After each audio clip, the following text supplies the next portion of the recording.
작년 후반부에 처음 여러분을 뵙고 이 코로나 상황을 생각하면서 그 전도서 말씀으로 형통할 때는 당연하게 기뻐하고 이렇게 곤고한 때는 걱정하지 말고 생각을 하라 하시는 그 전도서 말씀을 좀 우리가 생각해 보았습니다. 형통도 곤고도 하나님의 섭리 가운데 있다면 하나님이 왜 이런 곤고한 시간을 주실까? 이 곤고한 시간에 대한 성경의 해석은 뭘까? 생각하게 하시는 그래서 어떻게 보면 하나님이 우리가 억지로라도 우리 교회의 본질에 대해서 좀 고민할 수 있는 시간을 주신 일종의 하나님이 이 리셋 버튼을 누르신 그런 시기라고 할 수 있겠습니다. 그래서 우리 스스로 교회의 본질이 뭘까라는 그런 고민을 하는 그런 기간입니다. 이렇게 보니까 여러분 교회에 이미 본질을 고민하고 계시는 그런 흔적을 많이 보고 있습니다. 그래서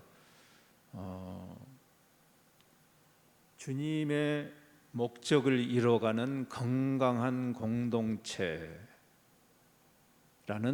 그런 고민을 여러분 지금 하고 계시죠? 여기 써져 있지만 하나님이 교회를 왜 두셨을까라는 그런 그 본질적인 질문하고 연결되어 있고 교회에 대한 소위 교회론을 말할 때 뭐 바울 서신이나 또 요한 서신이나 베드로 서신 같이 소위 그 조직 신학이라는 신학 체계 안에서 교회를 잘 설명하는 그러한 교회를 배울 수 있는 가르침이 많지만 아마 가장 권위 있는 원초적인 교회론은 예수님의 교회론이 아닐까 싶습니다. 그렇죠? 그래서 바울이 13권의 서신을 쓰면서 그 안에서 에베소서 같이 굉장히 풍부하게 교회됨에 대해서 쓰는데 어디서 그걸 배웠을까요? 그 근거가 어디에 있는 것일까요? 사실 요한복음 17장은 예수님의 교회론이라고 할 수 있는 장입니다.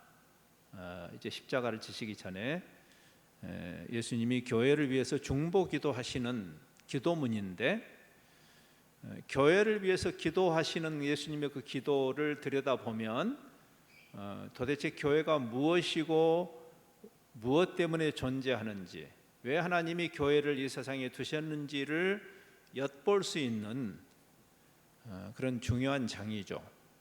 그래서 예수님의 교회론이라고 할 수 있는 요한복음 17장 이제 그냥 편의상 일부를 읽었습니다마는 이번 주말에 여러분이 17장 전체를 조금 반복적으로 묵상하시면 좋겠다 싶습니다.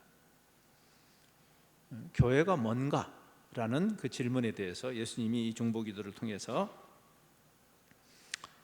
세상을 위해서 존재하는, 그래서 세상으로 보냄받은 교회론을 이야기하십니다.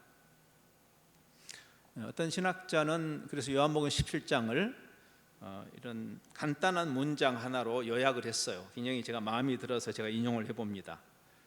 세상에 머물며 세상에 속하지 않음으로 세상을 위하는 교회. 조금 곱씹어 봐야 되겠죠?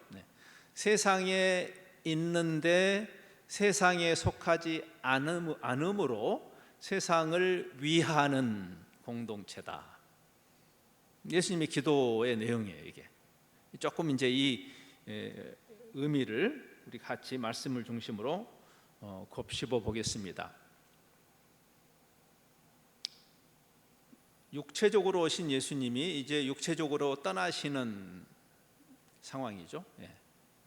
근데 여러분 이제 기억하시겠지만 예수님이 사실은 떠나셨지만 떠나시지 않은 거죠. 마태복음은 예수님의 그 탄생 기사를 기록할 때 이사야서 말씀을 인용하면서 임마누엘이라고 하시죠. 임마누엘란 말의 의미를 아시죠? 하나님이 우리와 함께 계신다. 예수님의 탄생을 하나님이 우리와 함께 계신다라고 그렇게 기록을 했고, 그리고 잘 아시는 대로 마태복음 맨 마지막에 우리에게 친숙한 선교의 명령을 주실 때 마지막 절에 볼지어다 내가 세상 끝날까지 너희와 항상 함께 있겠다라고 예수님이 약속하셨거든요. 그러니까 예수님이 떠나셨다면 그 약속을 어기신 거잖아요. 여기 이제 우리가 17장을 읽었습니다마는 17장 앞에 나오는 14, 15, 16장이 소위 우리에게 다락방 강화라고 알려져 있는 예수님이 그동안 그 가르침을 다시 한번 요약해 주시는 굉장히 중요한 가르침이에요. 마치 신명기가 그 레위기에 나와 있는 중요한 그 가르침을 다시 이제 가나안에 입성하기 전에 다시 한번 복습하는 책인 것처럼 이 14, 15, 16장은 예수님의 가르침의 핵심을 잘 요약하는, 그리고 나서 지금 17장에 중보기도를 하시는 겁니다. 근데 그 다락방 강화를 시작하시면서도 예수님이 그 말씀을 하세요. 예수님이 떠나신다고 하니까 제자들이 불안해했잖아요. 그렇죠? 마음에 근심하지 말아라 하시면서 내가 너희를 고아와 같이 그냥 버려두지 않을 거야 라고 말씀하시죠. 그러니까 예수님은 임마누엘의 하나님의 그 약속을 지키시는 분이고, 그리고 지금 떠나신 것이 아니라고 한다면 어떻게 예수님이 지금 임재하시는 거예요? 여기에 예수 그리스도의 몸된 교회를 통해서, 그리고 그분의 영이신 성령님을 통해서. 사실은 이제 굉장히 놀라운 이야기가 여기 나오는데, 오늘 예수님의 기도에 교회로 존재하신 거예요. 예수님이. 그러니까 교회의 영광은 어디 있냐면 예수님이 떠나시면서 예수님의 자리에 교회를 두시는 데 있어요. 한번 생각해 보세요. 이게 기가 막힌 이야기입니다. 예수님의 그 자리에, 그것이 여기 11절 처음에 시작하는 말씀이에요.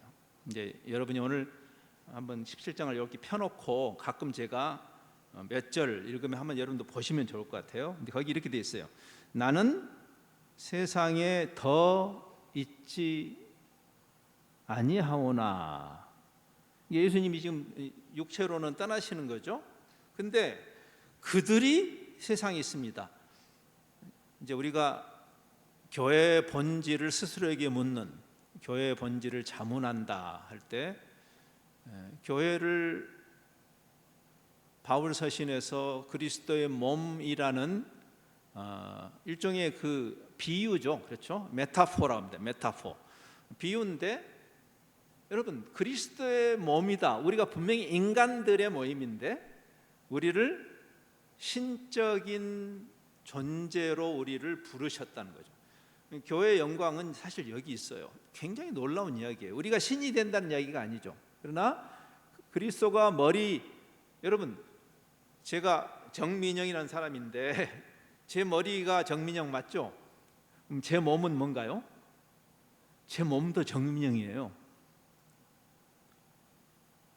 그리스도의 몸으로, 그리고 그리스도의 영이신 성령님을 보내심으로. 그래서 그 다락방 강화를 보면 예수님이 그 약속을 하신 다음에 성령론을 말씀하십니다. 다른 보혜사를 보내겠다.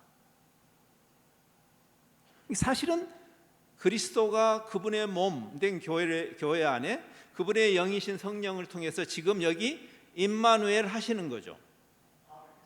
굉장히 놀라운 이야기고, 이거는 영광스럽기도 하지만 두렵기도 한 부르심에, 이제 우리가 하나님께서 우리를 부르신 그 부르심에 합당한 건강한 공동체가 되기를 원한다고 할 때는 이 말씀의 의미를 잘 생각해야 돼요. 여기 18절에서도 그래서 예수님이 이렇게 기도하시죠. 성부 하나님이 성자 예수님을 이 땅에 보내신 것처럼 나도 교회를, 나도 그들을 이 세상으로 보냅니다. 삼위 하나님이 영원하신 그 계획에 따라서 성자 예수님을 보내셨잖아요. 근데 그 연장선상에 교회를 두셨다, 엄청난 이야기를 지금 예수님이 하시는 겁니다. 저는 거의 어느 정도냐면, 이 말을 만일 바울이 예수님 하신 적이 없고 바울이나 다른 사도가 했다면 좀 제가 좀 따지고 싶어요. 뭐 그런 이야기가 있냐고. 근데 예수님이 하신 이야기예요. 그러니까 교회라는 것을 우리가 단순한 종교 집단으로 이해해서는 안 되는 이유예요. 세상에 많은 종교가 있는데 그 중에 기독교라는 종교도 있고 그 종교를 따르는 사람들이 여기 모여 있는 것이 교회가 아니고 그리스도의 몸으로 존재한다라는 놀라운 이야기죠. 이 세상을 하나님이 사랑해서 독생자를 보내셨고, 그리고 그 독생자는 여전히 교회로 이 세상에 있는 거죠. 예수님이 왜 오셨어요? 우리가 선교적 공동체라는 말은 무슨 말이냐면 세상을 위한다는 뜻이에요. 그러니까 우리가 예수 믿어서 우리 대박 터지는 종교가 아니고 세상의 모든 종교는 그 틀을 가지고 있죠. 그렇죠? 여러분이 예수님을 만나기 전에 암자에 가서 천지신명기 빌 때를 생각해 보세요. 그러지 않은 분도 계시겠지만, 또는 복채를 두둑하게 가지고 그 무당에게 찾아가서 구슬하고 부적을 붙이고 할 때 여러분이 무엇 때문에 그걸 하신 건가요? 그 초자연적인 힘을 끌어당겨서 내 소원을, 내 욕심을 채우자는 거 아닙니까? 그게 종교, 일반적으로 세상 종교가 지향하는 일입니다. 근데 다른 종교보다 기독교가 조금 더 힘이 세 보이셨나요?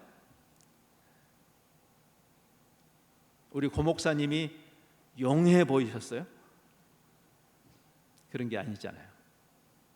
근원적으로 교회는 뭔가를 예수님이 이제 이 정리가 안 되면, 즉 우리 본질에 대한 진중한 정리를 하지 않으면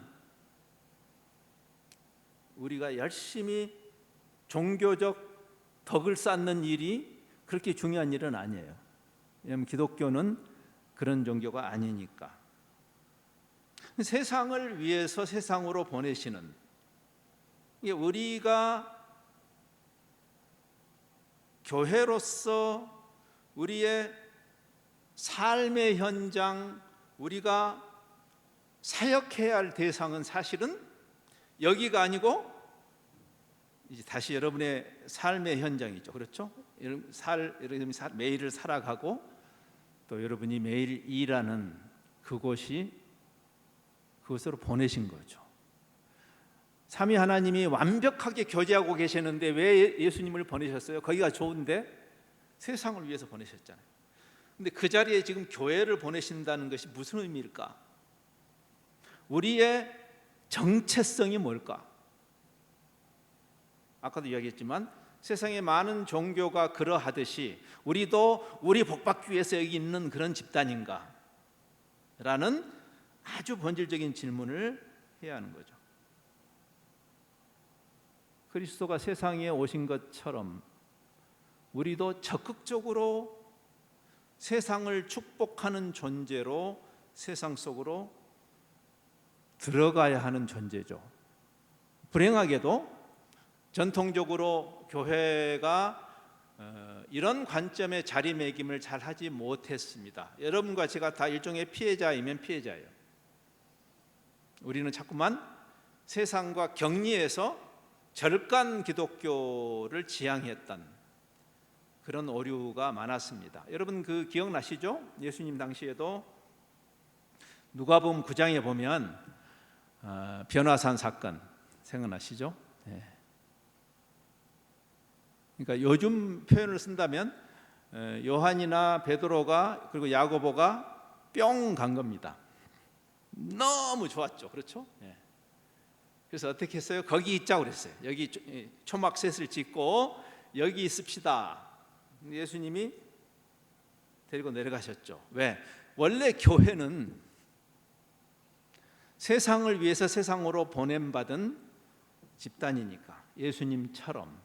제가 제 아내하고 이렇게 가끔 요즘에는 그런 일이 우리 교회 문화가 좀 바뀐 것 같아요. 전에는 제가 이제 선교사로 헌신하고 제가 한국을 떠난 게 벌써 제가 81년도에 저희가 한국을 떠났습니다. 그러니까 70년대까지만 해도 이렇게 교회를 오면 무슨 특송 같은 거 많이 해요. 특송.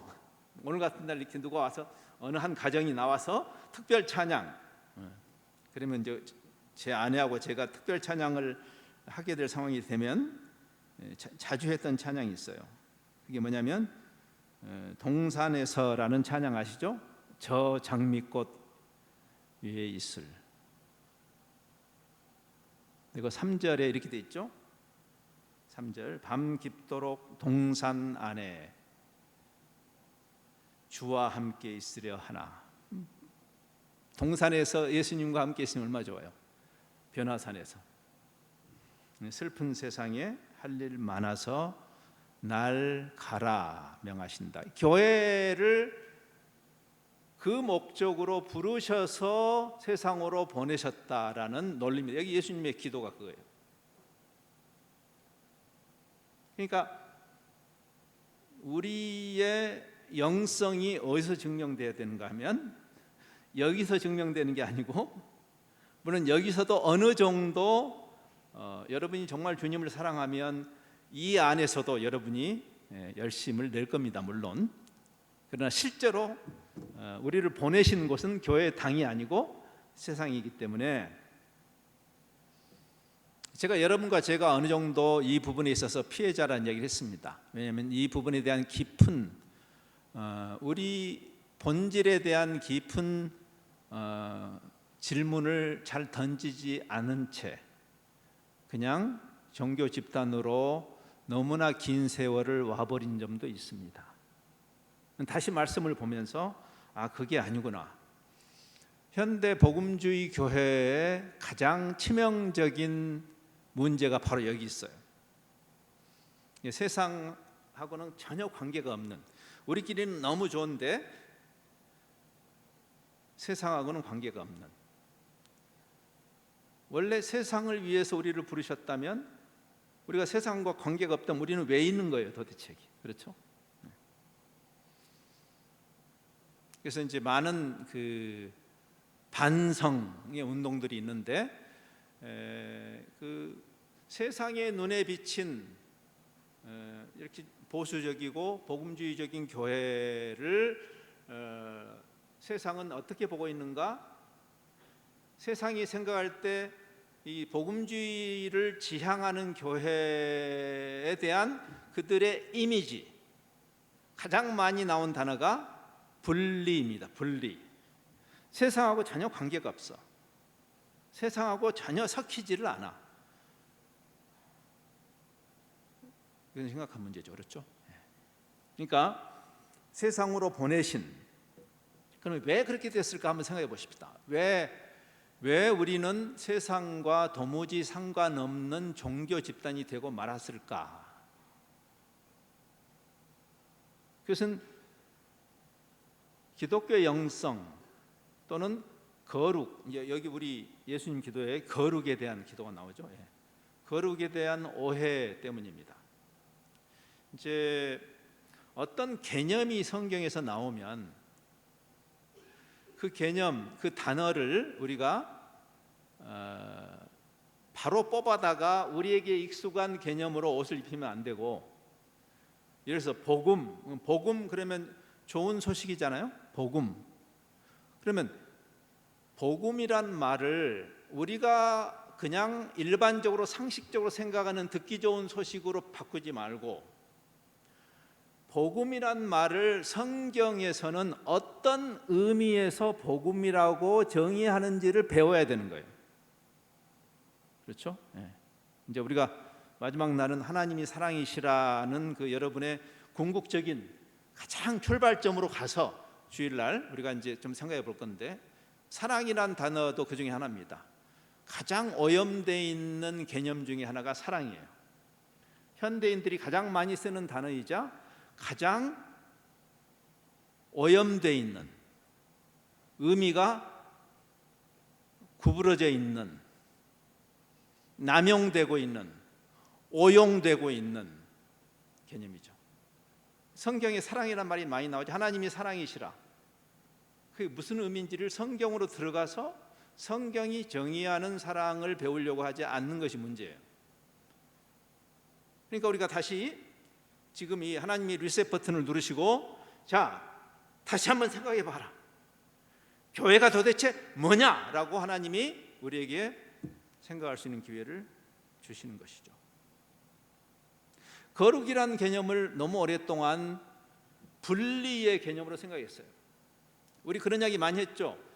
우리가 될 수 있으면 세상에서 보내는 시간보다 교회당에서 보내는 시간을 더 많이 해야 된다.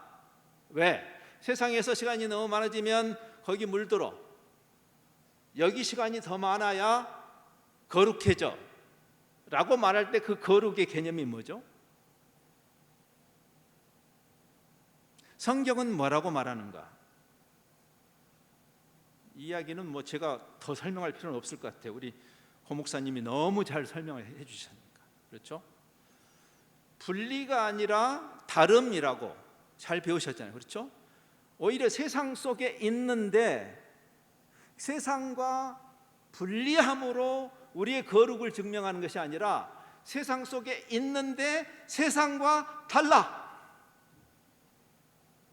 그게 거룩이다. 여기 15절에 그렇게 주님이 기도하시죠. 이렇게 되어 있습니다. 15절에 내가 비옵는 것은 그들을 세상에서 데려가시기를 위함이 아닙니다. 잘 생각해 보세요. 자, 우리가 세상에 있으면 너무 새 속에 물들어. 그러니까 세상에 있지 말고 좀 이렇게 이 종교적인 영역으로 자꾸 끌고 와가지고 이 사람을 거룩하게 만들다. 근데 그건 거룩이 아니라는 거예요. 그건 종교라는 겁니다. 그는 종교예요. 종교하고 거룩은 다른 것입니다. 여러분 기억하세요? 예수님이 누구하고 싸우셨어요? 종교인들하고 싸우셨어요. 다른 집단하고 싸우신 적이 없어요, 예수님이. 그러니까 거룩이라는 것은 종교성이 아니고 다름이죠. 그래서 저들을 세상에서 데려가셔서 우리가 생각하는 거룩한 자를 만들려고 기도하는 게 아니라는 거죠. 세상에서 그냥 세상에 있어야 된다. 있는데 세상이 악하잖아요. 그렇죠? 우리가 그래서 자꾸만 뽑아오려고 그러잖아요. 근데 세상에 있는데 악에 빠지지 않도록 지켜주십시오. 지금 거룩을 위해서 기도하는 거죠. 주님께서 거룩을 위해 기도하는데 거룩이라는 것이 분리됨이 아니고 거기 있으면서 다른 존재와 다른 가치를 가진, 이제 오늘 교회를 정의할 때 교회를 교회 되게 하는 것은 단순한 종교 집단으로서의 교회론이 아니고 하나님께서 우리를 따로 부르시는, 교회라는 말 자체가 부르심이라는 뜻인 거 배우셨죠? 에클레시아라는 말은 불렀다는 뜻이에요. 특별한 목적을 가지고 하나님이 불러내신 집단인데 이 세상에서 세상과 구별됨, 물론 그게 어려워요. 우리가 세상에 있는 동안에 세상과 같아지는 게 훨씬 쉽죠. 그렇죠? 네. 쉽다고 말하지는 않아요. 성경이 이 거룩이 쉬운 일은 아니지만 그래서 하나님께 기도하는 거예요. 그리스도의 몸 안에 그리스도의 영이신 성령이 내주하셔야만 하는 이유예요. 거룩한 영이죠, 그분이. 마치 처음에 창세기에 하나님이 인간을 만드시고 거기에 하나님의 영을 불어 넣으셨죠. 그래서 살아있는 생영이 되었다 할 때 우리 인간의 인간됨은 그냥 고기 덩어리만 있으면 되는 게 아니고 그 안에 거룩하신 하나님의 영이 임재할 때 진짜 인간다움인 것과 같아요. 자, 근데 이제 저는 성경을 번역하는 단체에서 오랫동안 일을 했습니다.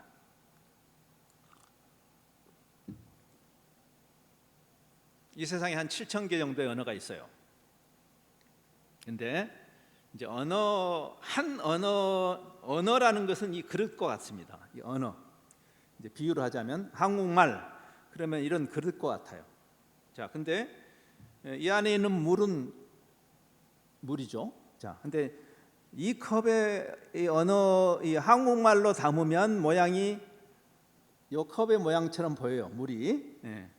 근데 이거를 또 다른 이게 그릇이랍다. 이게 여기다 이게 다른 언어입니다. 예. 여기다 담으면 물의 모양이 바뀌죠. 근데 물이 본질이 바뀌지는 않죠. 예. 그러니까 이제 한 언어의 그릇으로 담아놓은 그 물을 변질시키지 않고 다른 언어로 옮기는 일일 것 같아요. 여러분이 그 부엌에서 제가 어제도 그런 일이 있었는데 제 아내가 참기름을 사가지고 참기름 병이 크니까 조그만 병에다 좀 옮겨달라고 몇 개 나눠가지고 그래 쓰기에 좋으니까. 그럼 이제 옮길 때 외형적으로 보면 모양이 바뀌어 있죠. 그렇죠? 그릇이 다르니까. 근데 그걸 염려할 필요는 없다는 거죠. 예. 근데 이제 옮기면 어떤 일이 생기죠? 아무리 최선을 다해서 막 팍팍 긁어가지고 비싼 참기름이니까 한 방울이라도 낭비되지 않도록. 그러나 최선을 다하지만 조금 유실이 생기잖아요. 유실이. 그렇죠? 예. 되게 이제 아까 우리 목사님이 한 선교사님이 이제 영어의 좋은 책들을 번역하는 일을 하셨다고 했는데 번역하는 과정에 약간 유실이 생기기도 해요.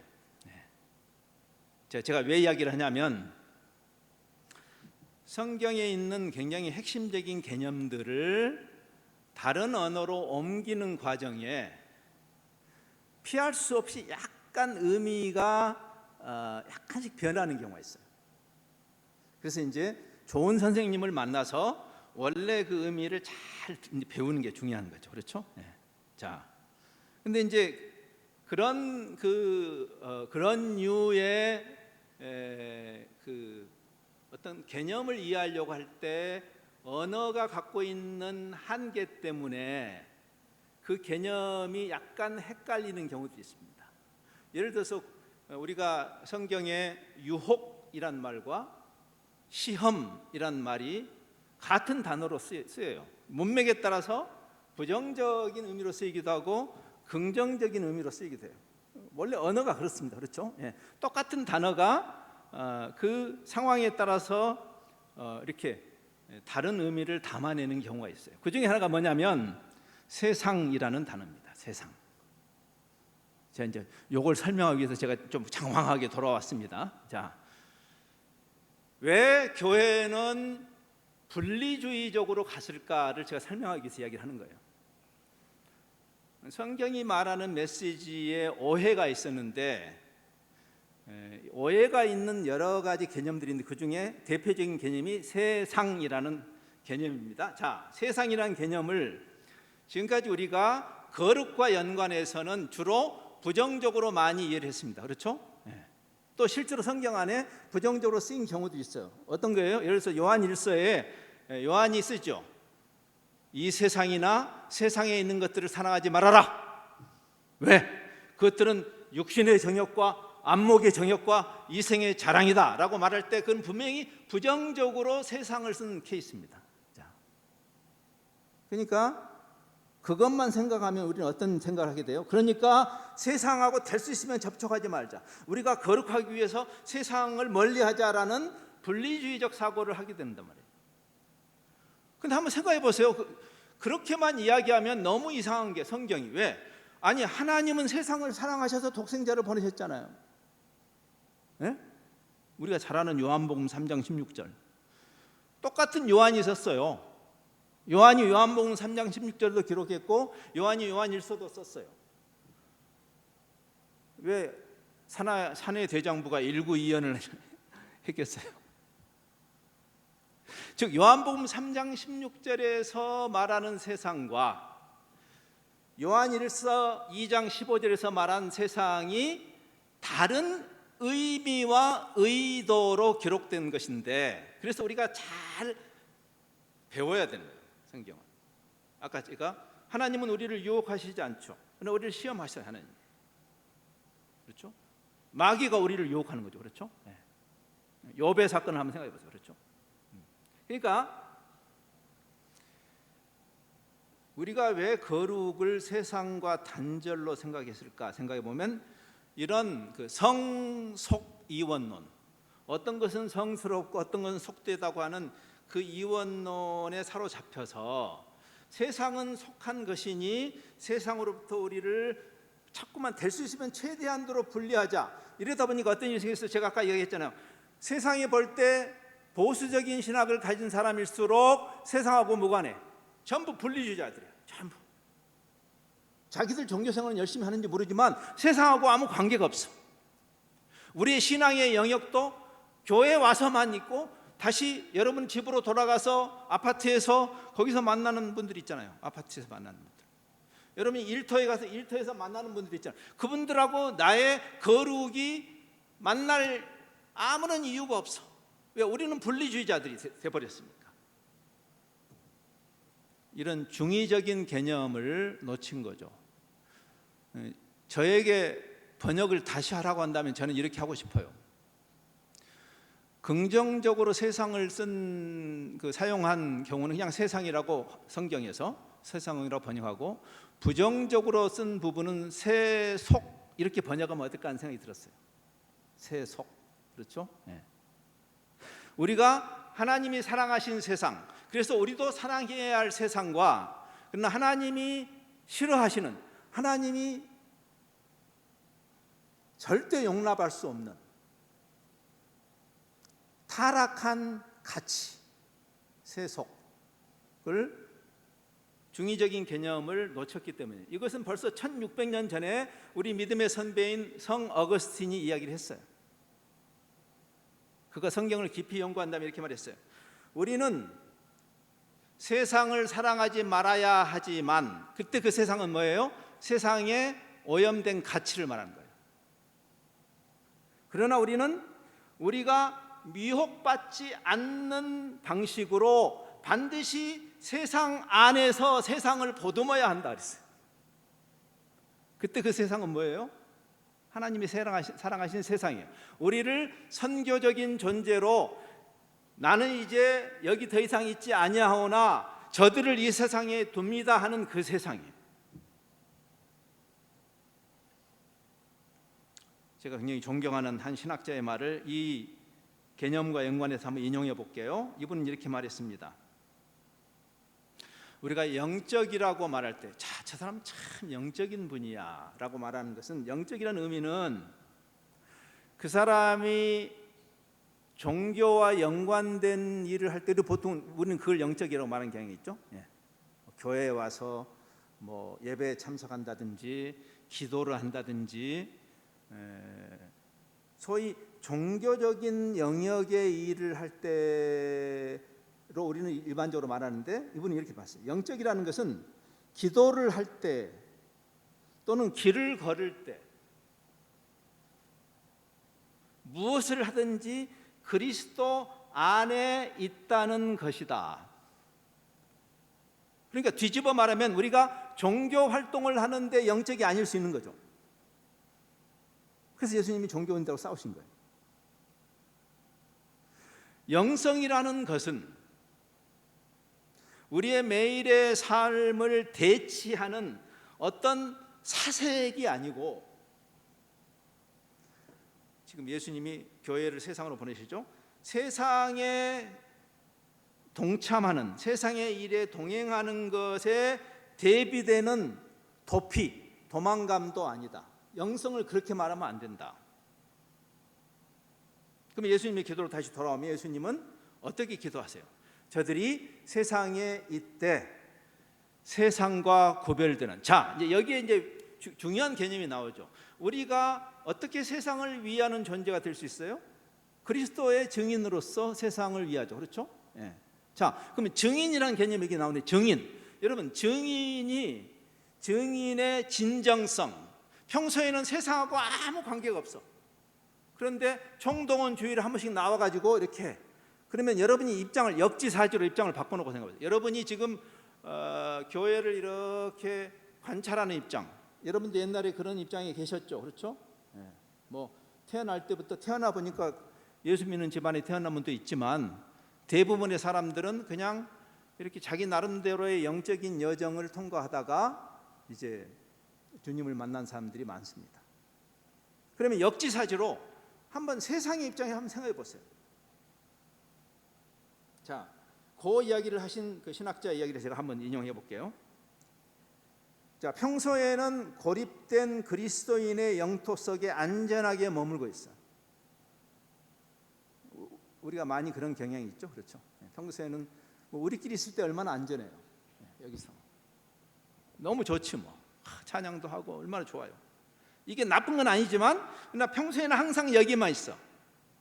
근데 가끔 어떤 뭐 우리가 총동원 주일이다, 우리가 전도합시다 해서 할 수 없이 그때 특별하게 용기를 내서 세상에 나가서 예수 천당 불신주옥 하는 것이 세상의 입장에서 신뢰할 수 있느냐 그 말이에요.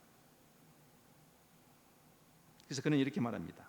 세상을 향하여 증거하는 참된 증인은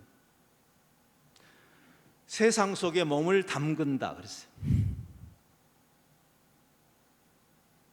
여러분, 그래서 예수님이 오신 거예요. 아셔요? 예수님도 그냥 가끔 한번 말로 때우실 거라면, 그게 전도라면 예수님도 안 오셔도 됐어요. 예수님도 하늘에 태초에 영원한 진리가 계셨다고 요한복음 1장에 말하잖아요. 하늘에서 라우드 스피커를 켜고 하나님이 그냥 전도지를 읽어주시면 되잖아요. 근데 예수님 오셨잖아요. 인간으로 오셨잖아요. 그것도 30세로 오셔가지고 쌈박하게 3년 일하고 하신 게 아니고 어린아이로 오셔서 30년 동안 그 유대 사회 속에 들어가서 옆집 사람이 돼서 우리 중에 한 사람이 돼서, 그래서 그들에게 하나님 나라의 복음을 전하셨죠. 우리는 왜 이렇게 분리적인 생각을 하게 됐을까? 그래서 예수님이 지금 이제 이 기도를 하시는 거죠. 그래서 내가 세상에 있지 않고 그들이 있는데 그들이 세상 속으로 들어가서 그 역할을 하려면 차별성이 있어야죠. 이제 이게 거룩이죠. 그래서 거룩을 위해서 기도해요. 기본적으로 거룩을 위해서 기도하는 두 차원이 있습니다. 두 차원. 하나는 다른 존재가 되게 해달라고 기도하고, 다른 하나는 그 다른 존재에 합당한 가치를 지닌 자들로 저들을 지켜달라고 기도하십니다. 다른 존재, 다른 가치. 다시 이제 11절과 15절이 그걸 봐요. 11절은 어떻게 이야기하죠?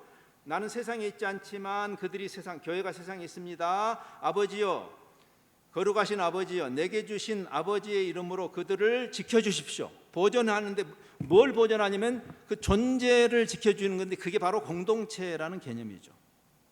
그들로 하나가 되게 해주십시오. 이제 오늘 결론 부분에서 이 부분을 조금 더 다루겠지만,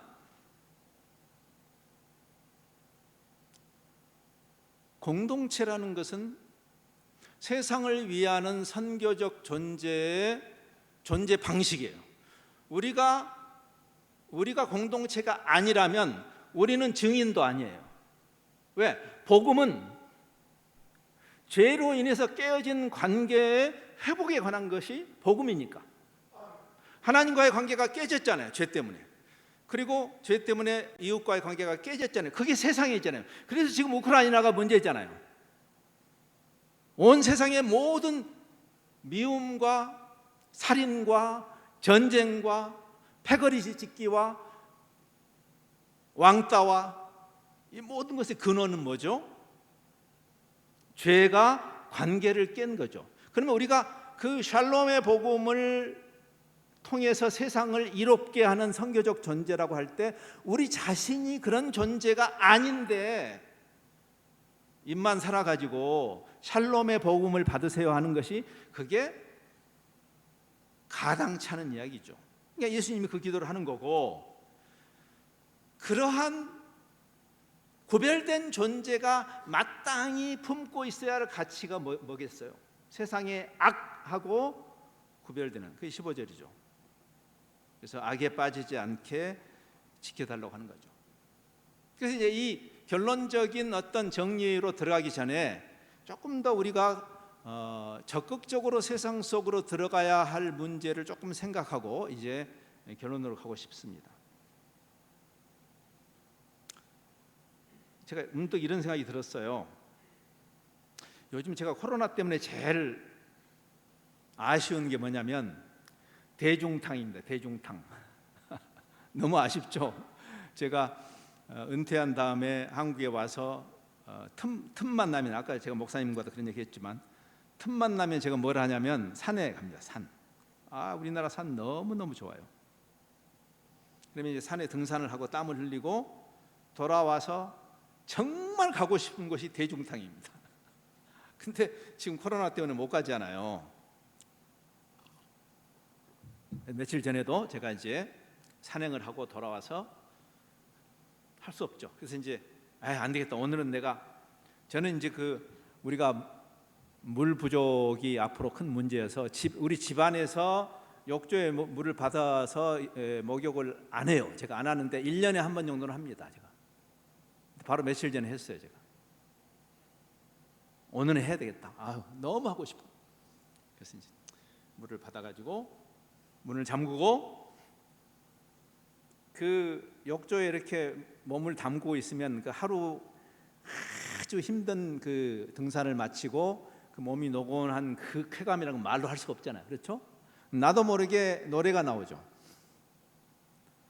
근데 또 여러분이 욕조에서 노래 불러보신 분은 알지만 명창이잖아요.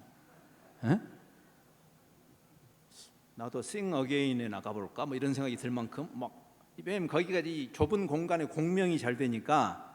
여러분, 욕조에서 노래 부르는데 명창 아닌 분 있어요? 그 사람이 정말 노래를 잘 부르는지는 어디서 증명해야 돼요? 욕조가 아니라 나가서 오디션에 나가서 증명을 해야 돼요. 우리끼리 안전하게 모여 있는 곳에서 여러분의 영성이 증명되기는 어렵습니다. 이 시간이 무의미하다는 말을 하는 건 아니에요. 오히려 이 시간은 나가서 증명받기 위해서 준비하는 곳이 이곳이죠. 그렇죠? 여기서 여러분이 아까 제가 인용한 그 신학자가 하나님의 사랑이 우리를 세상에서 불러내셔서 그 똑같은 하나님의 사랑이 우리를 세상으로 보내신다 그랬어요. 왜? 우리도 사랑하지만 세상을 또 사랑하시니까. 우리는 세상의 한 부분이니까. 하나님이 사랑하신 세상의 한 부분이 우리니까. 그래서 최근에 이제 제가 한국에 와서 몇몇 그룹하고 이렇게 책 읽기를 하는데, 한 책 읽기 그 그룹에서 최근에 읽은 책이 하나 있어요. 그 책이 우리말로는 빛으로 소금으로라고 되어 있는 책인데, 그 책을 우리가 왜 선정했냐면 바로 지금 우리가 고민하는 이 이슈 때문에 선정했어요. 그 책의 원 제목을 문자적으로 번역하면 소금통 밖으로라는 책이에요. 소금통 밖으로. 그걸 이제 우리 한글 그 번역판은 그냥 빛으로 소금으로, 번역 잘했어요. 빛으로 소금으로. 그 산상수훈에 나오는 제자도의 핵심이죠. 예. 근데 그 원래 원 제목이 훨씬 더 지금 우리가 이야기하는 이 개념하고 맞닿아 있습니다. 소금통 밖으로. 여러분, 식당에 가면 후추통 있고 소금통 있잖아요. 그렇죠? 그러면 너희가 세상에 소금이다 할 때 그 소금이 그 역할을 하려면 어떻게 되죠? 소금통 안에 있으면 안 되죠. 근데 왜 소금통 안에 있는 거예요? 지금 우리가 소금통 안에 있는 거예요, 현재. 왜? 뿌려지기 위해서 있는 거예요, 지금. 뿌려지기 위해서. 근데 안 뿌려져. 뿌려진 적이 없어. 그래가지고 그 소금통 안에서만 있었어. 평생을. 소금 누룽지가 됐어. 뿌리려도 안 뿌려져.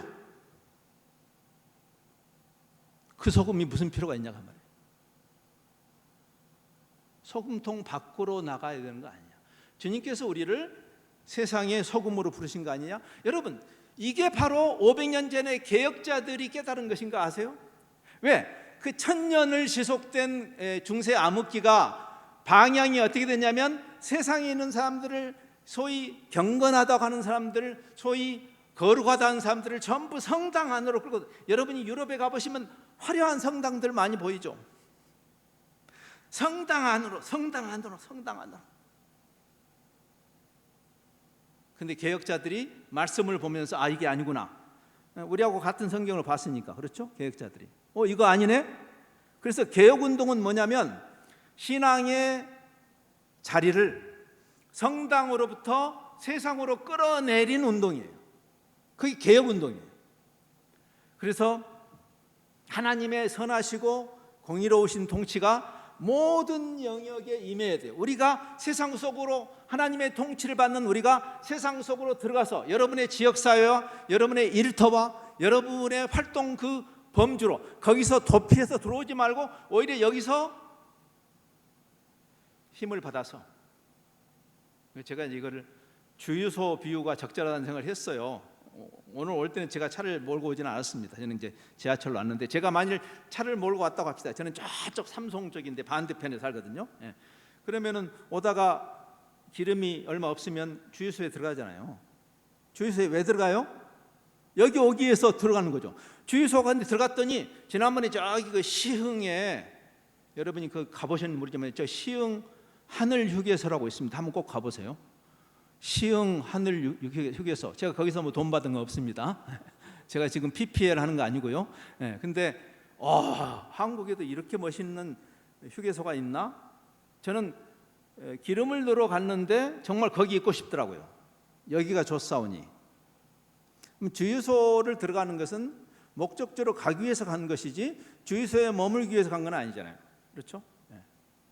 그러니까 이 모임이 중요해요. 여러분이 여기 모이기를 패하는 어떤 자들처럼 하면 안 되죠. 우리가 공동체로 모여서 함께 하나님을 공예배도 중요하고, 우리가 여기서 서로 사랑과 선행을 격려하고, 우리가 이렇게 살아도 되는지 서로 격려하고 책망하는 그 일이 여기서 일어나기 때문에 굉장히 중요해요, 이 자리가.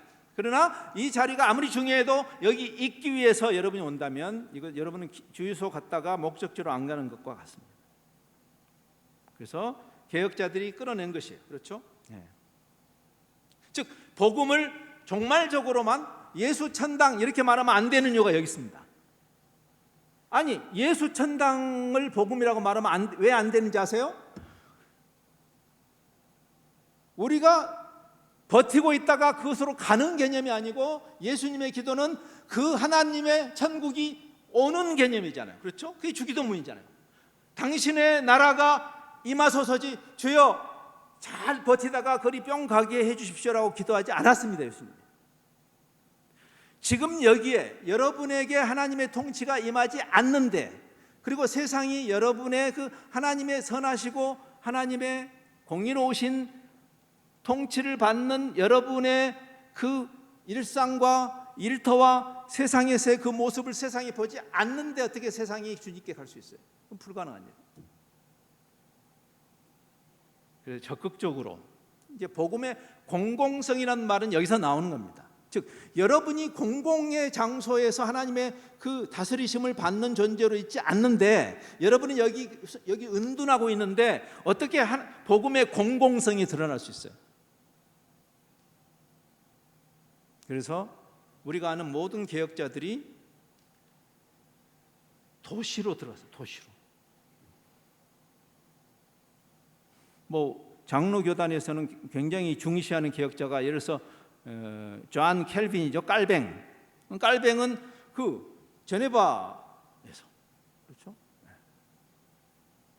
뭐 스윙글리라는 사람, 스윙글리는 저 스위스의 우리 말로 뭐 쭈리시라고 했다. 쭈리시라고 주릭에서 마틴 부처 같은 그 개혁자는 스트라스부르크에서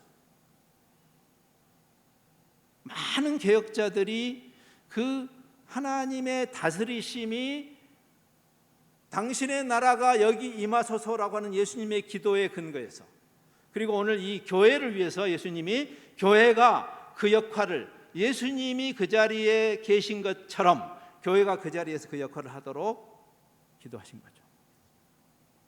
그러니까 이제 이걸 좀 정리를 해보면, 아, 그렇구나.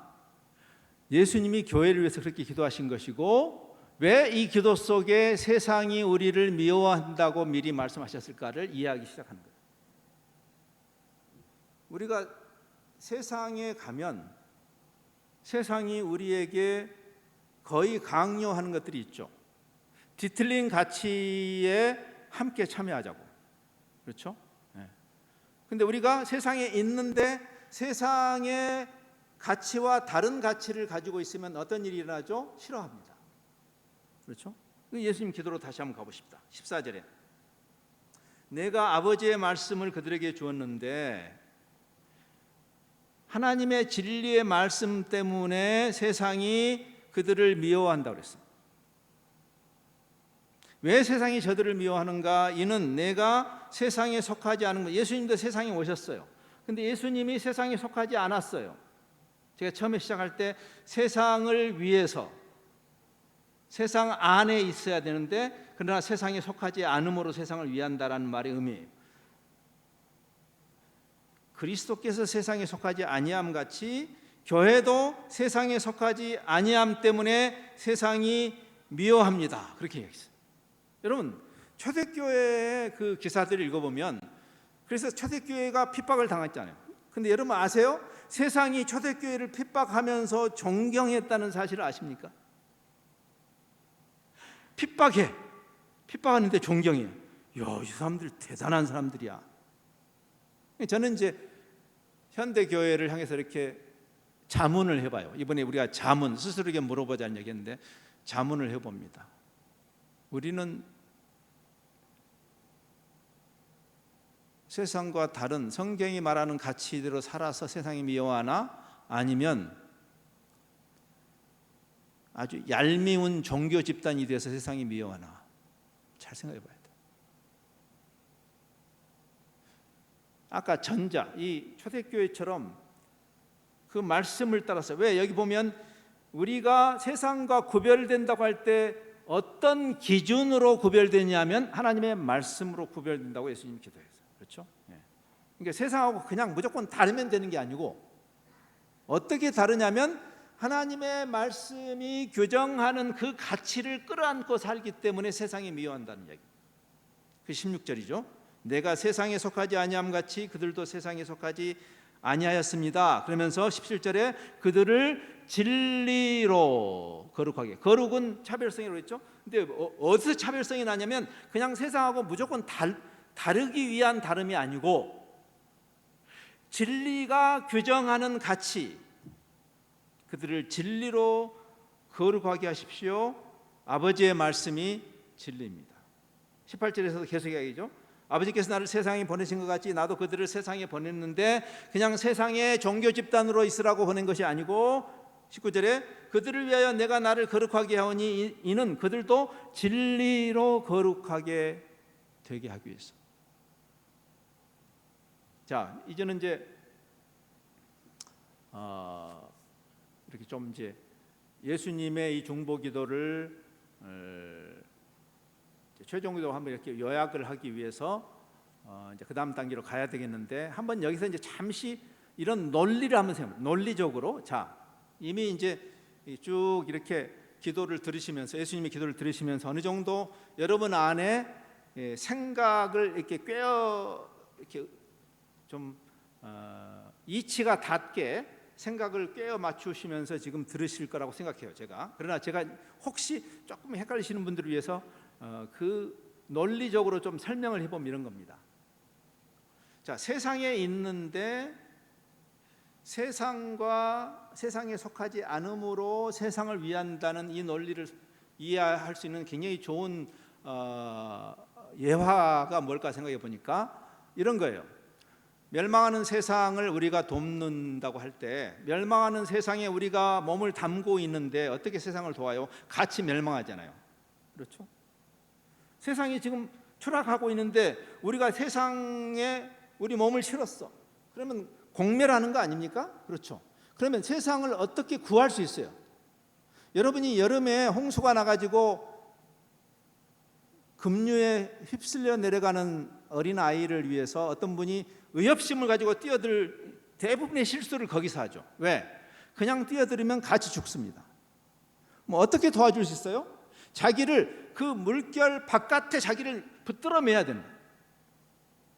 세상에 있는데 우리가 어디에 지금 소속이냐면 세상 바깥에 있어요. 하나님의 나라죠. 세상 바깥에 있어야 세상을 도와줄 수 있는 거예요. 지금 그 이야기를 주님이 하시는 거죠. 그렇죠? 근데 이게 물론 쉬운 일은 아니에요. 우리가 세상에 있는데 세상에 속하지 않음이라는 게 얼마나 어려운 일인지. 그렇죠? 어려운 일입니다. 좌로나 우로나 세상은 한쪽으로 치우치니까 우리가 정치적으로도 그렇고 우리가 어느 시대에나 바벨탑 사건 이래로 패거리 짓고 왕따하는 것은 죄의 결과이기 때문에, 그래서 우리가 세상에 들어가는 순간, 발을 내딛는 순간 그들은 우리에게 색깔을 결정하라고 그러죠. 그렇죠?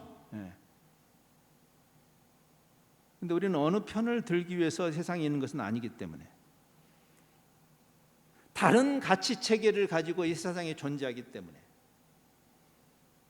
이게 바로 통전성이에요. 아까 제가 세상이란 말이 갖는 그 어떤 중의적 개념에 대한 분별력이 필요하다는 얘기를 했어요. 하나님이 사랑하신 세상을 우리도 사랑해야 되고, 그러나 하나님이 용납할 수 없는 타락한 가치, 세상의 가치는 우리가 미워해야 되고, 근데 세상은 우리가 물리적으로 세상 속에 있는 순간 그 가치를 우리에게 요구하기 때문에 고난을 각오하고 손해를 각오하고 그 가치를 끌어안지 않는 다른 가치 체계 속에 있어야 하기 때문에 오는 핍박과 고난은 영광스러운 일이죠. 그리고 그런 사람들을 아까도 이야기했지만 초대교회 같은 경우에 핍박하면서 존경했다. 이거를 한 신학자는 십자가야말로 세상과 세속의 이 양면을 정확하게 이해하고 중심을 잡은 곳이 십자가였다고 이야기합니다. 이 신학자는 이렇게 말해요. 십자가는 가장 세상 속으로 들어왔던 사건이다. 아니, 하나님이 인간이 되셔서 십자가를 지신 사건이, 그렇죠? In the world, 이 세상에 하나님이 세상 속으로 쑥 들어오신 사건이 십자가 사건이에요. 근데 동시에 십자가는 예수님이 십자가에서 보다 더 분명하고 단호하게 세상과 맞서신 장소는 없었다. 속하지 않음이죠. 십자가에서 예수님은 이 세상의 가치하고 가장 정면으로 부딪히신 사건이 십자가 사건이기도 합니다. 가장 세상 속으로 깊이 들어오셨지만 가장 세상과 구별된 자리가 십자가였다. 그럼 우리는 이제 다시 예수님의 몸으로서의 교회로 와야 이제 우리가 결론으로 갈 수 있죠. 그렇죠? 예수님이 이런 말씀을 하셨죠. 가이사와 하나님에 대해서 이야기하신 적이 있어요. 기억나시죠? 우리가 표면적으로는 가이사의 왕국에 살고 있는 거예요. 그렇죠? 가이사의 왕국. 또 세상의 정권이 무조건 악하다고 성경이 말하지도 않아요. 하나님의 일반 은총의 영역에 있는, 그래서 일반 은총의 영역에 질서를 잡고 그리고 세상이 건강하게 그 기능을 할 수 있도록 하나님이 예수를 믿든 안 믿든 세상에 그 체제를 주셨어요. 그래서 가이사의 것을 가이사에게 내라고 하는 이유죠. 우리도 이 세상에 대한민국 시민으로 살면서 여러분이 대한민국 시민으로서 국민으로서의 여러분의 역할을 해야 하는 것이 마땅합니다. 근데 가이사의 왕국에 사는데 우리의 여권은 가이사 여권이 아닌 거죠. 우리의 여권은 하나님의 나라의 여권을 들고 있는 거예요. 빌립보서에 그런 말이 있죠. 너희의 시민권은 하늘에 있다라고 말하는. 자, 이게 재미있는 이야기예요. 요즘처럼 세계화 시대에 우리가 많이 경험하는 이야기입니다. 세계화 시대, 그렇죠? 그래서 가이사의, 저는 이제 제가 국제본부에서 10수년 일을 했어요. 제가 80년대 90년대에는 저쪽 인도네시아라는 나라에서 일을 했는데 2000년대에 들어와 가지고는 제가 속했던 단체가 국제단체인데 국제본부에서 그 선교 공동체가 저를 국제본부의 리더십의 한 부분을 감당하라고 부르셔서 가게 됐어요. 그리고 제가 굉장히 많은 엄청나게 많은 곳을 움직이는 그런 책임을 맡게 돼서 끊임없이, 저는 대한민국 패스포트를 갖고 있는 사람인데 끊임없이 여러 나라를 들어가는 일을 했습니다.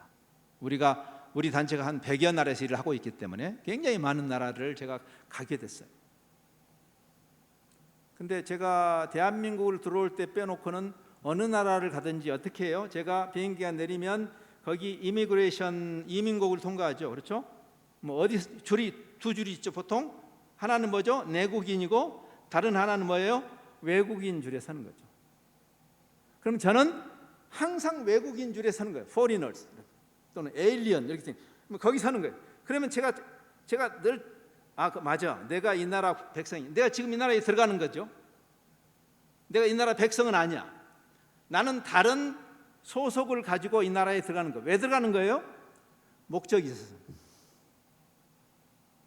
우리가 교회가 어떤 집단이냐면 가이사의 왕국에 사는데, 근데 다른 목적을 가지고 여기 사는 것이에요. 그래서 우리 안에 뭐가 임해야 되냐면 하나님의 나라가 임해야 돼. 우리에게 가이사의 나라가 임하는 게 아니라 그게 주기도문이에요. 가이사 왕국이 우리 요구하는 그 악에 동참하는 것이 아니고 우리를 악에서 구하소서. 지금 여기서도 그 말씀하시고 주기도문에서도 그런, 다만 악에서 구하소서. 왜? 그 악과 대조되는 하나님의 선하심, 그분의 통치를 받는, 그것이 바울이 이 세대를 본받지 않는 것이다. 마음을 새롭게 함으로 변화를 받았다. 그것은 회심을 풀어쓴 말인데, 근데 우리의 가치와 우리를 움직이는 진정한 기준이 뭔가? 하나님의 선하시고 기뻐하시고 온전하신 뜻. 다른 목적. 옛날에 그 닉슨 대통령이, 이제 시간이 많이 가서 제가 이제 이렇게 결론으로 가야 될 것 같습니다만은, 워터게이트 사건으로 스캔들이 있었고 그것 때문에 결국 대통령직을 내려놓는 그런 일이 있었죠. 소위 탄핵. 그때 그 수석 보좌관을 했던 척 콜슨이라는 사람이 있어요. 그분도 큰 수모를 당하고 감옥을 살고, 근데 그 옥중에서 하나님을 만나죠. 그리고 그가 자기의 그 과거의 흑역사를 뒤로 하고 굉장히 하나님의 선하시고 하나님의 공의로우신 그 통치 아래 들어오는, 마치 바울이 그 다메섹 도상에서 예수님을 만난 것 같은 그런 경험을 하게 되는 그런 신앙의 여정이 있어요. 근데 그분이 이런 글을 썼어요. 자기가 그러면서 왜 미국 교회가 맛이 가버렸는가를 생각하면서 쓴 글이, 이런 글이 있어요. 교회 과업은 교회 나오는 사람들을 행복하게 하는 것이 아니다. 그래서 그들을 거룩하게 하는 것이다. 그래서 이걸 해석하면 이거죠. 가이사 왕국에 우리가 살고 있는데 가이사 왕국에서 행복해지는 게 교회가 존재하는 이유가 아니라는 거예요. 가이사 왕국에 있는데 다른 소속감 때문에, 다른 정체성 때문에 세상에 있는데 세상에 속하지 않음으로 세상을 위하는 존재. 자, 이제 이 개념을 예수님의 기도에서 크게 두 가지로 이야기하는데 그 두 가지를 생각하고 이제 결론을 내리십시다. 자, 오늘 우리가 본 본문을 보면 예수님이 크게 두 가지를 기도하고 있어요. 그래서 그렇죠? 아까 잠시 봤지만 보전해 주십시오, 보전해 주십시오. 하나는 그들이 악에 빠지지 않게 진리로 차별화되도록, 하나님의 말씀으로 차별화되도록 보전해 주십시오고, 다른 하나는 공동체가 깨지지 않도록, 아니 공동체가 회복되도록, 하나 되도록 그 기도를 하죠. 그렇죠? 그래서 오늘 우리 본문도 처음에 시작하자마자 내가 저들을 세상에서 빼내달라고 기도하는 것도 아니고, 제가 가지만 그들이 있는데 그들을 아버지께서 보존하시는데 그들이 하나 되도록 보존하라는 거죠. 그러니까 하나는 진리고 하나는 하나됨입니다. 근데 사실 그 두 가지는 동전의 양면과 같은 것이에요. 이제 그 설명을 제가 하고 첫 메시지를 정리하겠습니다. 진리라는 것은 이 15절의 악에 빠지지 않게 악과 대조되는 하나님의 선하심이죠. 그렇죠? 보통 우리가 경건이라는 말을 할 때, 경건이라는 말은 그래서 하나님의 성품을 닮아냄이란 뜻이에요. godliness라고 영어에는 그렇게 쓰고 있어요. 하나님을 닮으며 하나님의 성품을 닮은. 그렇죠? 우리가 태양은 아니지만 마치 달이 태양의 빛을 반사하듯이, 너희가 세상에 빛이라 할 때 우리가 빛 자체, 우리가 발광체는 아니죠. 달이 발광체가 아닙니다. 근데 우리가 지금 밤에 태양이 있는 것을 뭘 보고 알아요? 태양이 우리 육안에 안 보이지만 달을 보니까 달이 저 창공에서 태양의 빛을 받아서 우리에게 반사하니까 태양이 있구나를 아는 것과 같습니다. 세상이 어떻게 하나님을 볼 수 있는가? 우리를 통해서. 그렇죠? 그래서 우리가 세상과 정말 차별해야 할 그 진리, 결국은 우리는 진리를 통해서 회심을 하기도 하지만 진리를 향해서 회심하는 집단이에요. 그렇죠? 진리로 저들을 그렇게 한다는 것은 진리로. 그래서 그 말씀의 능력으로 우리가 변화되지만 동시에 우리가 변화를 받은 다음에 무엇을 향해서 끊임없이 가냐면 말씀을 향해서 하는 거예요. 하나님의 선하시고 기뻐하시고 언제나 하신 뜻을 향해서 계속. 그래서 말씀에 의해서 바뀌지만 말씀을 향해서 바뀌는 집단이에요. 끊임없이 말씀 속으로 들어가야 되는 이유입니다. 그래서 여러분이 끊임없이 하나님이 두꺼운 책을 주셨으니까. 그렇죠? 근데 그 말씀은 우리를 세상의 흐름하고 거스르도록, 저항하도록, 저항을 위한 저항이 아니라 진리 속에 있기 때문에 하지 않을 수 없는 저항을 이야기죠. 그게 바로 물살을 거스르는 물고기와 같이, 그렇죠? 이 세대를 본받지 말고의 의미죠. 그렇죠? 중력을 거스르는 비행처럼. 여러분, 그 옛날에 춘추 전국 시대에 장자라는 사람이 한 유명한 말이 있어요. 백범 김구 선생이 이거를 자기의 좌우명으로 삼았대요. 로마서 12장에 나오는 그 말씀하고 비슷한 개념이에요. 장자의 말인데, 대붕 역비행, 역풍비, 대붕 역풍비. 큰 새는 역풍, 이 바람을 거슬려서 날아간다. 그렇죠? 그다음에 생어 역수영, 살아있는 물고기는 물살하고 똑같이 고기가 가고 있으면 그거 어떤 고기예요? 죽은 고기죠. 그러니까 우리가 이 세상의 흐름 속에 있어요, 여전히. 이번에 목사님이 쓰신 그런 그리스도인으로서 정치 공간에 산다는 게 뭘까? 예를 들어서, 그럼 세상은 네 색깔을 빨리 말해, 너 어느 편이야? 라고 우리를 강요하지만 거기에 휩쓸리지 않는 거죠. 패거리 짚고 왕따하고, 그리고 확증 편향에 빠지고 가짜 뉴스를 퍼나르는 그런 것이 공의로우시고 사랑이신 하나님의 통치를 받는 자가 해야 할 짓인가? 그래서 거기에 함께 휩쓸려가지 않는 것 때문에 미움을 받을지라도, 아니 그건 당연한 거죠. 살아있는 물고기가 어찌 그 물결을 따라서 계속 갈 수가 있는 것인가? 그것이 이제 그래서 사실은 선교적으로도 저도 제가 선교지에서 제 마음에 영 불편했던 표현 중에 하나가 능력 대결이란 말인데 사실은 능력 대결이 아니고 진리 대결입니다. 진리와 비진리의 싸움이에요. 하나님이 무슨 웬 귀신하고 지금 삿바 싸움 하시고 있는 그런 모습이 아니에요. 하나님은 이미 다 이기셨어요. 근데 중요한 것은 사탄이 거짓말쟁이고 여전히 우리를 미혹하죠. 그렇죠? 진리와 비진리의 싸움이요. 결국 어둠을 향한 유일한 대안이 뭔가요? 여러분 지금 여러분이 오늘 저녁에 모이기 위해서 이 교회당에 들어오실 때 처음에 들어오신 분이 들어오실 때 깜깜했죠? 네. 어둠이 꽉 차 있었어요 처음에. 근데 이 어둠을 물리칠 수 있는 유일한 대안이 뭐죠? 불을 켜는 겁니다. 어둠하고 막 싸우는 게 아니라 불을 켜버린대. 그러면 이건 뒤집어 말하면 세상이 어두운 게 문제는 아닙니다. 여러분 창세기 3장 이래로 세상이 어둡지 않은 때가 없었습니다.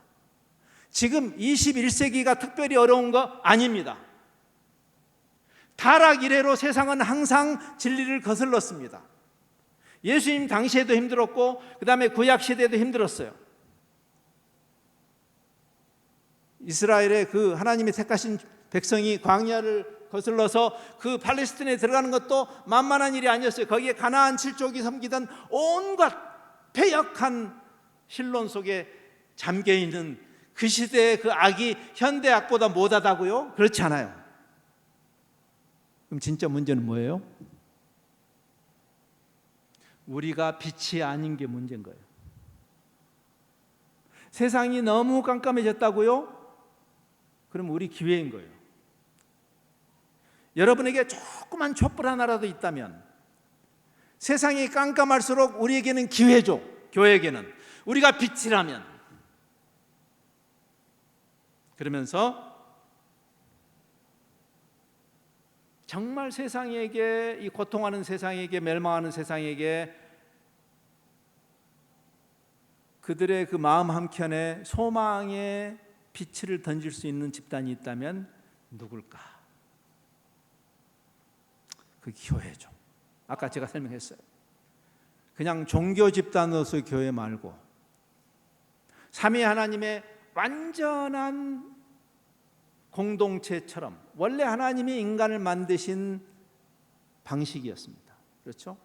오늘 이 본문에 예수님도 그 기도를 하잖아요. 그냥 우리의 하나됨을 위해서 기도할 때 예수님이 그냥 싸우지 말고 여기 세순교회가 역사적으로 두 회중이 이렇게 합치는 과정에 어려움도 있으셨죠. 그건 인간의 부족함 때문에 생기는 일들이에요. 근데 이제 그냥 기왕이면 싸우지 말고 예수 믿는 사람끼리 오손도손 서로 위하면서 살아라라고 하는 윤리 도덕적 덕담을 하는 게 아니고 예수님은 우리가 정말 세상을 위하고 세상이 우리를 통해서 소망을 볼 수 있는 유일한 가능성이 있다면 삼위 하나님의 완전하심처럼 삼위 하나님이 완전한 서로 갈등이 없는 세 분 하나님이신데 세 분 하나님이 서로 여러분 삼위 하나님이 서로 시기 질투하고 서로 오징어 게임을 하는 삼위 하나님을 생각할 수 있어요? 승자 독식하는 완전한 코이노니아 속에 계신 그 삼위 하나님처럼 그 하나님의 마치 우리가 제4위나 되는 것처럼 우리를 신적인 몸으로 부르셔가지고 삼위 하나님의 완벽한 교제처럼 저들이 그 안에 있게 하사 세상이 비로소 소망을 보게 하시고 세상이 교회가 하는 말이면 믿을 수 있어. 저 안에 소망이 있어라고 하도록. 여러분 지금 우리가 거룩이란 말과 하나됨이란 말이 여기서 만나는 겁니다. 무슨 말이냐면 하나됨이라는 것은 여기 예수님 기도에서도 저들을 하나 되게 하십시오 하면서 온전함을 얘기해요. 하나됨은 온전함이에요. 원래 우리가 그렇게 사귐을 갖도록 만드셨죠. 하나님이 공동체시니까 인간을 공동체로 만드셨어요. 창세기 1장에 예수님을 세상에 보내시기 전에 이미 우리를 어떻게 만드셨냐면 삼위 하나님이 우리의 형상대로 저 사람들을 만들자고 하셨어요. 그래서 개인을 만드시지 않고 우리를 공동체로 부르신 거예요, 처음부터. 근데 왜 우리가 공동체가 아닙니까? 왜 신자유주의 세상에 우리가 살고 있어요? 죄 때문에 그런 거예요. 죄 때문에. 죄가 그거를 깨뜨린 거죠. 그러면 우리가 그렇게 파편화되고 서로 멀어져 버린 그 결손된 상태, 이게 죄의 결과예요. 결손 세상, 결손 국가. 지금 우리나라가 결손 국가잖아요. 이런 양극화가 너무 심하잖아요. 지방색도 심하고. 이게 다 근원적으로는 죄의 문제예요. 죄, 결손. 근데 결손 세상 속에서 그리스도의 샬롬이 임한다는 것은 온전해지는 거예요. 원래 거룩이란 말이 온전이란 말하고 통하는 것이에요. 그래서 레위기에 말하는 하나님이 거룩하시니 너희도 거룩해라, 그 베드로 사도가 베드로서에서 그 말씀을 인용해서 교회론을 말하는데, 예수님이 그걸 받아가지고 어떻게 말씀하시냐면 아버지께서 온전하신 것처럼 너희도 온전하라고 말해요. 같은 이야기예요. 원래 온전함, 거룩, 온전함, 하나 되면 사실은 같은 개념이에요. 영어에서도 홀리란, 거룩이란 말과 whole, 온전이란 말은 같은 단어에서 나옵니다. 온전함, 건강한 공동체. 하나님이 교회를 교회로 부르신 그 부르심에 합당한 거룩한, 이 건강한이란 말과 거룩한이란 말은 같은 말이에요. 사실은 wholesome이란 말은 holy란 말하고 같은 말입니다. 근데 우리가 파편화되어 있는데, 우리가 결손 종교 집단인데, 우리가 나가서 예수 천당 불신 조감에 세상이 변한다고요? 택도 없는 이야기입니다. 하나님이 우리를, 교회는 그 그리스도의 샬롬이 이루어지는 집단이에요. 세상에서는 불가능. 지금 우크라이나 보세요. 푸틴의 그 야욕을 보세요. 러시아를 믿을 수 있어요? 나토를 믿을 수 있어요? 아니, 미국을 믿을 수 있어요? 미국을 뭘 보고 믿어요? 국익하고 상관없으면 가차없이 잘라버리는, 가장 자비로운 나라처럼 코스프레는 하지만 세상의 체제나 이데올로기에 구원이 없어요. 핵을 가지면 될까요? 아니요. 그것은 아우구스투스의 방식이죠. 팍스 로마나의 방식이죠. 근데 그리스도의 샬롬은 어떻게 일어나는가?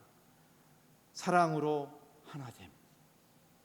여기에 비로소 세상이 소망을 보기 시작하는 거죠. 그 하나님이 우리를 부르신 부르심에 합당하게 건강한 공동체라는 뜻이에요. 그게 건강하다는 말이에요. wholesome하다. 마치 성부와 성자와 성령이 완전한 교제 속에 있는 것처럼 그분이 우리를 그 교제 속으로 부르시는 거죠. 제가 아까 숙제 드렸죠? 오늘 가시면 이번 주말에 뭘 하셔야 될 것 같아요? 요한복음 17장을 깊이 반복적으로 묵상하시면서 곱씹으시면서 이 예수님의 이 기도 속에 담겨 있는 깊은 가르침, 깊은 놀라운 은혜의 가르침 속으로 들어가시는, 그래서 여러분이 스스로, 여러분 이 신앙 공동체를 향해서 스스로에게 지금 천명하는, 하나님이 우리를 부르신 그 부르심에 합당한 건강한 공동체를 향해서 가는 그리스도의 그 기도가 여기 새순교회 안에서 서서히 그 아름다움이 회복되는, 그래서 세상이 소망을 보고 산을 맛이 나게 되는 그런 공동체를 함께 꿈꿔봅니다. 기도하겠습니다.